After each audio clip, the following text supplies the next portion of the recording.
Diversion politics చేసే పవన్ కళ్యాణ్, ఎక్కడో ఏదో జరిగితే మాట్లాడే పవన్ కళ్యాణ్, సనాతన ధర్మాన్ని కాపాడుతానన్న వ్యక్తి ఈరోజు తిరుమలలో ఇన్ని అపచారాలు జరుగుతుంటే, ఇన్ని ఘోరాలు జరుగుతుంటే ఎందుకు మాట్లాడటం లేదు?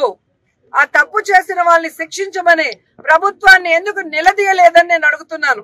ఇదేనా నీ చిత్తశుద్ధి? నీకు నీ అన్నకి పదవులు ఇచ్చేసి ప్యాకేజీలు ఇచ్చేస్తే నీ నోరు పెగలదని నేను అడుగుతున్నాను. ఈరోజు కూటమి ప్రభుత్వంలో నువ్వు కూడా ఉన్నావు, సనాతన ధర్మాన్ని కాపాడుతానన్నావు. మరి ఈ విధంగా సనాతన ధర్మంలో గోమాతల్ని ప్రతిరోజు పూజించే మనము ఈరోజు వాటిని ఒక దుస్థితికి తీసుకొచ్చి అవి చచ్చిపోతుంటే దానికి కారణమైన వాళ్ళని శిక్షించండి, గోవుల్ని కాపాడండి అని బాధ్యతగా ఒక ఎక్స్ టీటీడీ చైర్మన్ గారు మాట్లాడితే ఆయన మీద కేసులు పెడతాం, ఆయన్ని నిర్బంధిస్తాం, ఆయన అరెస్ట్ చేస్తాం. ఇదా మీ చిత్తశుద్ధి? ప్రజలందరూ గమనిస్తున్నారు. కలియుగ దైవం వెంకటేశ్వర స్వామితో పెట్టుకుంటే ఎలా ఉంటుందో ఆల్రెడీ చంద్రబాబు నాయుడుకి తెలుసు. పవన్ కళ్యాణ్ కూడా ఈ మధ్యలో కొంచెం రుచి చూశాడు.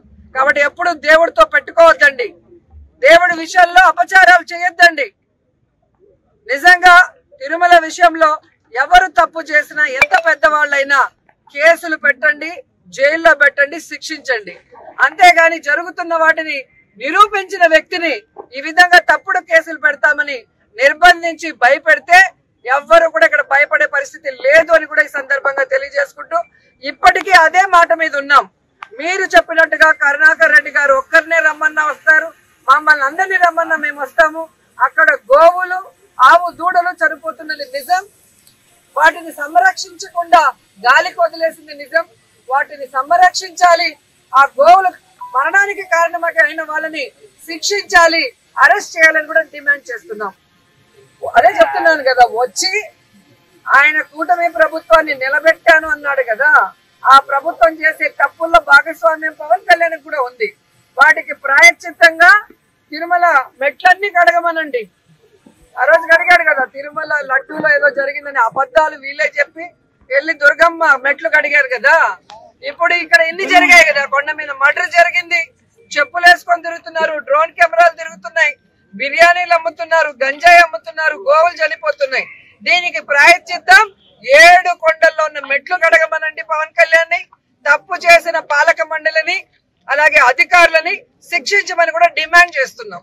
ఎంత దురదృష్టకరం అంటే ఈ చంద్రబాబు నాయుడు పవన్ కళ్యాణ్ అధికారంలోకి వచ్చాక తిరుమలలో ఎన్ని అపచారాలు, ఎన్ని ఘోరాలు చేస్తూ తిరుమల ప్రతిష్టను దిగజారుస్తూ వాటిని మాట్లాడినందుకు మా మీద దమ్ముంటేరా, ధైర్యం ఉంటేరా అని చెప్పి భూమన కరుణాకర్ రెడ్డి గారిని నిన్న సవాల్ విసిరారు టీడీపీ అధ్యక్షుడు పల్లా శ్రీనివాసరావు. మరి ఆయన రెడీ అయ్యాడు, దమ్మున్న నాయకుడు కాబట్టి రెడీ అయినాడు. వెళ్తుంటే పోలీసులు పెట్టి ఆపేసి సిగ్గు లేకుండా ఈ రోజు మళ్ళీ వాళ్ళ ట్విట్టర్ లో మేము దమ్ముంటే రమ్మంటే తోక ముడిచి పారిపోయారని రాసుకుంటారు. ఇక్కడేమో పోలీసులతో ఏ విధంగా మమ్మల్ని ఆపి గొడవ చేస్తున్నారు చూస్తున్నారు. ఆడంగి లేదవులు, దమ్ముందన్నోడు రమ్మను, ప్రూవ్ చేస్తాము. ఛాలెంజ్ పిలిచారు, వచ్చి నిరూపించండి అని. నిరూపిస్తామంటే అక్కడ పోలీసులు పెట్టి అడ్డగించి సిగ్గు లేకుండా మళ్ళీ వాళ్ళ అఫీషియల్ పేజ్ లో డ్రామాలు ఆడుతున్నారు, రాకుండా పారిపోయామంట. పోలీసులు పట్టుకొని మమ్మల్ని ఆపి డ్రామాలు ఆడుతున్నామని చెప్తున్నారు. ఆడంగి లేదవులు, దమ్ముందన్నోడు రమ్మను, ప్రూవ్ చేస్తాము. టీటీడీని భ్రష్టు పట్టించిన చైర్మన్ ఎవరైనా ఉన్నారంటే కరుణాకర్ రెడ్డి గారు. కరుణాకర్ రెడ్డి గారి కొడుకు షాడో చైర్మన్ గా అక్కడ వ్యవహరించి క్యాంటీన్ల దగ్గర నుంచి వాటర్ బాటిళ్ల దగ్గర నుంచి అన్ని కుంభకోణాలు కేవలం ధనార్జనే ధ్యేయంగా టీటీడీని, వైఎస్ఆర్ కాంగ్రెస్ పార్టీలో కొంతమంది ఎమ్మెల్యేలు అడవుల్లో ఉన్నటువంటి ఎర్రచందనాన్ని, అదేవిధంగా కొండపైన ఈ 2 ఆదాయ వనరులుగా చూసినటువంటి దుర్మార్గులు ఎవరైనా ఉన్నారంటే కరుణాకర్ రెడ్డి గారు, వైసీపీ అప్పటి ప్రజాప్రతినిధులు అనే విషయం రాష్ట్ర ప్రజలందరికీ తెలుసు.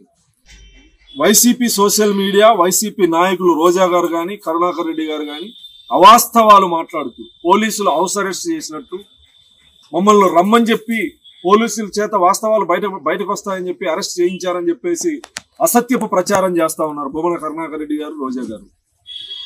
జిల్లా ఎస్పీ గారు, తిరుపతి జిల్లా ఎస్పీ గారు స్పష్టంగా చెప్పడం జరిగింది. మేము ఎవ్వరిని ఏ ఒక్క కార్యకర్తని వైసీపీ కార్యకర్తని హౌస్ అరెస్ట్ చేయలేదు.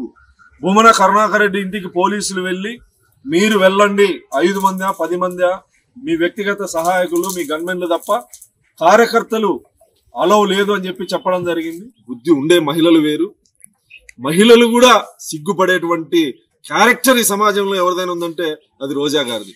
మహిళలు కూడా అసహించుకునే మహిళ ఎవరైనా ఉన్నారంటే రోజా గారు.